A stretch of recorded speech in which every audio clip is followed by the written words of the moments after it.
அவனுக்கு ஒரு பங்கு இருக்கு, அதுக்கு உரிமையும் இருக்கு. என்னைக்காவது சேர வேண்டியது அவனுக்கு தாண்டா. அதை இழந்துட்டு தானடா பாவம் வீதிக்கு வந்துட்டான். அதுக்காக அவன் பங்க கொண்டு போய் திரும்ப கொடுத்துருன்னு சொல்றியா? கொடுத்தா தப்பு இல்லைன்னு தோணுதுமா.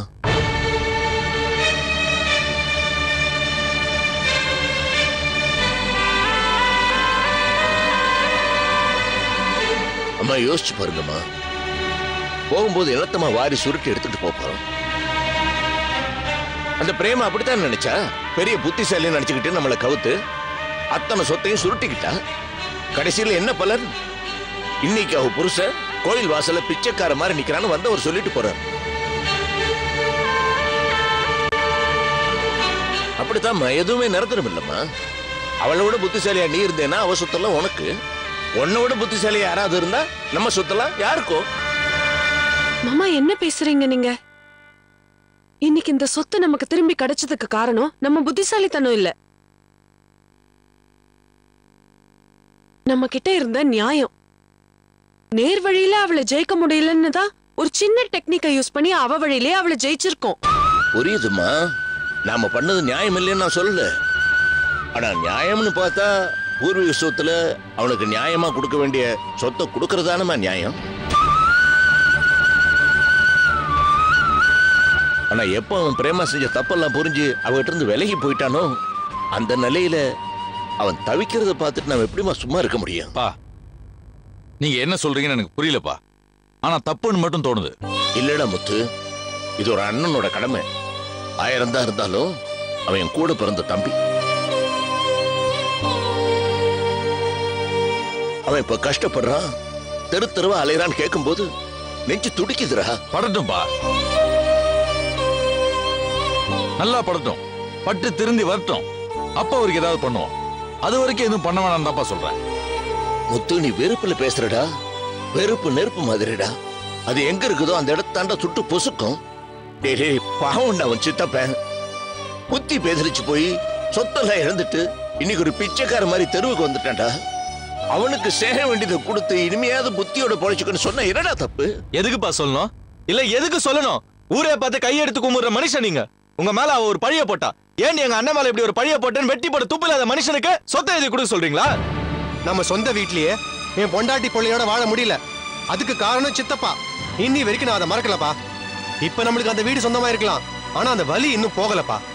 முத்துக்கு எவ்வளவு குடைச்சல் கொடுத்தாரு, அன்னைக்கு எவ்வளவு டார்ச்சர் கொடுத்தாரு. அவ்வளவு ஏன் பெத்த தாயின்னு கூட பார்க்காம பாட்டிய வெளியில போக விட்டாரு. மனுஷனாப்பா அவரு. இத பாருங்க மாமா, நான் சொல்றேன்னு தப்பா எடுத்துக்காதீங்க.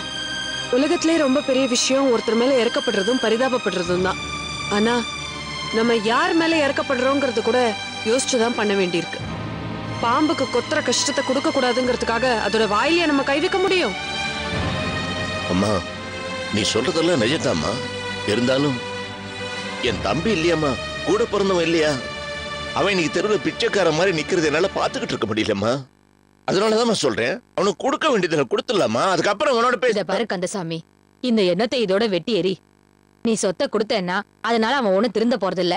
படட்டும், பட்டு அனுபவிக்கட்டும். இந்த பேச்சை இதோட விட்டு யாரும் யாருக்கும் எதையும் இப்ப தர வேண்டாம். நான் சொன்னா சொன்னதுதான்.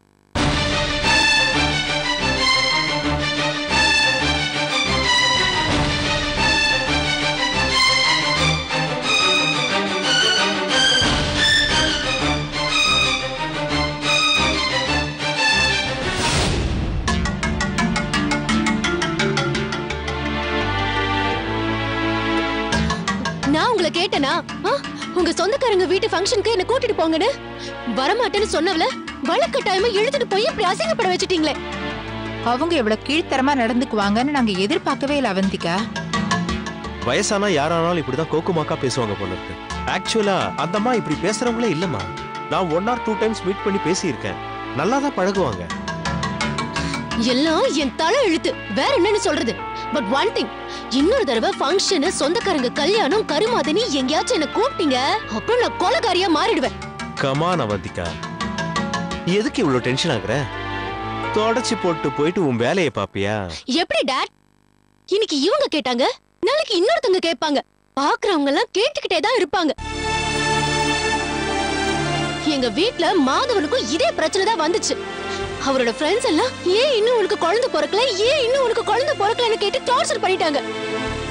வேதனையில அவர் குடிச்சிட்டு வந்து பெரிய கலாட்டாவே ஆயிடுச்சு வீட்டுல. சொல்றேன் என்ன தப்பா எடுத்துக்காத அவந்திகா. 1.5 வருஷம் ஆயிடுச்சு. அடுத்தவங்க கேட்கறது இருக்கட்டும், நமக்கு ஏன் என்ன குழந்தை பிறக்கலன்னு தோணத்தான் செய்யும். சில பேருக்கு எந்த முயற்சியும் இல்லாம தானாவே நடக்கும். இன்னும் சில பேருக்கு ஏதாவது ஒரு ஸ்டெப் எடுத்தாதான் நடக்குமா. என்ன பண்ணணும்னு எனக்கு புரியல. கோயிலுக்கு போணுமா, ஹரி பிரதட்சணை பண்ணணுமா? ஏதோ ஒரு கோயில்ல 108 படிக்கட்டு இருக்கான். அத்தனை படிக்கட்டையும் நெய்யால மொழிகி சர்க்கரையால கோலம் போட்டா குழந்தை உடனே பிறக்குமா? பண்ணட்டுமா? நான் ரெடி. கோவப்படாத அவந்திகா. மெடிக்கலி நம்ம ஃபிட்டா இருக்கிறோமான்னு டெஸ்ட் பண்ணிக்க வேண்டியது ரொம்ப அவசியமா. அதுவும் நடந்தாச்சு.